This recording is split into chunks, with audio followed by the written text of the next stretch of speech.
માળિયાહાટીના તાલુકાના ગડુ ગામે પ્રાથમિક શાળામાં બાળકો પાસે સાફ સફાઈ કરાવતા હોવાના આક્ષેપ સાથે સરપંચ દ્વારા વિડીયો જાહેર કરાયો છે।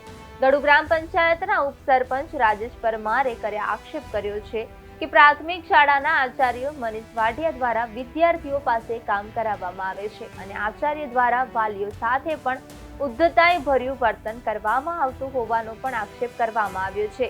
ઉપસરપંચ દ્વારા આચાર્યને અગાઉ રજૂઆત પણ કરવામાં આવી હતી। મારું નામ પરમાર રાજેશભાઈ કચરાભાઈ, હું ગડુ ગ્રામ પંચાયતમાં ઉપસરપંચ તરીકે સેવા આપું છું। આજ રોજ ગડુ પ્રાથમિક શાળાની વિઝિટ કરતા ત્યાં આચાર્ય દ્વારા બાળકો પાસે કામ કરાવવામાં આવે અને આની પહેલાં અમે 3 થી 4 વાર એને મૌખિક રજૂઆત કરી કે ભાઈ તું બાળકો પાસે તમે કામ ના કરાવશો। મનીષભાઈ વાઢિયા કરીને આચાર્ય છે, એનું વર્તન પણ ઉદ્ધતાઈ ભર્યું છે અને કોઈ પણ રીતે અમે એને કહીએ તો સમજે નહીં। ઘણીવાર આની પહેલાં પણ બે વાર મેં વિડીયો મારી પાસે છે, હું કહેશો ત્યારે રજૂ કરી, બાળકો પાસે અવારનવાર કામ કરાવે અને એને કહેવા જાય તો આપણે ધમકી અમારે કે હું તારું આમ કરાવી નાખી, તારું મર્ડર કરાવી જ નાખી। 1-2 વાર અમે આની પહેલાં જ્યારે કીધું ને ત્યારે પણ કે ભાઈ તું વધારે આવું કહીશ તો હું તારા ઉપર આમ કરી તેમ કરી। વાલીઓની રજૂઆત હતી કે અમારા બાળકોને અમે સ્કૂલે ભણવા માટે મોકલ્યું છે, કામ કરવા માટે નથી મોકલતા, એટલે કે તમે જ ઓચિંતાની વિઝિટ કરો।